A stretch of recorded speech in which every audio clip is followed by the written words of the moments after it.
December is Arctic Science Month, and today we're speaking with Adrienne Turnbull, Portfolio Manager with Border Domain Awareness at Defence Research and Development Canada, about her work in the North and why the Arctic is a priority for Defence, the Government of Canada, and Canadians. So why is Arctic Science Month important? Well, Arctic, just in general, is a very broad topic. And so we need to, or this ability to present the work that we're doing provides us with new ways to collaborate. There's so many different challenges that the Arctic gives us.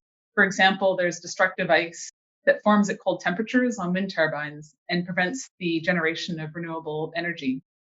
And we also need greenhouses to produce fresh vegetables. There's also value in working with Indigenous Inuit groups. They're a valuable resource on many topics and to improve science.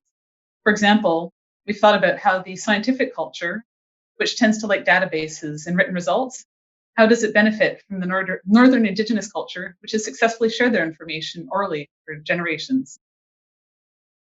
Can you describe your work as it relates to supporting Canada's presence in the Arctic? So I work for Defence and Research Development Canada, and I'm a portfolio manager on Border Domain Awareness. I work with planes, satellites, and ships that track vessels through Canadian waters, specifically the Great Lakes and all three oceans. This is particularly important in the Arctic, as ships that break down need search and rescue. And those ships and planes that go to rescue the broken down vessels, they need to travel a long distance. This is unforgiving, or the Arctic is unforgiving to those that need help, as there's no coconuts laying around and the cold weather can quite quickly kill. Cruise ships are at higher risk as they have more passengers. And when passengers are safely on shore, they're fed and sheltered by small communities that have most supplies shipped from the south. So it's definitely a risk to the communities that help them out. So my role is essentially to improve search and rescue capabilities in order to find people faster and to keep the northern communities safe and healthy. So what other defense science work is being done in the area? So Defence Research and Development Canada, they have projects that are useful both for the Arctic as well as ones that are useful everywhere.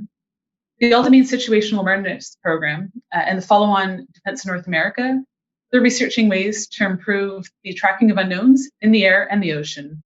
I find it really interesting that the changes in the Arctic ice are affecting a lot of their technologies. In addition to mine, with the Border Domain Awareness, the Centre for Security Sciences has community resilience projects where they prepare remote communities for emergency response.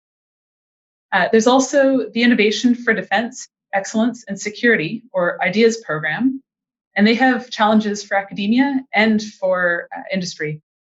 They have recent challenges for human performance in severe climate conditions, as well as Arctic-specific communication systems.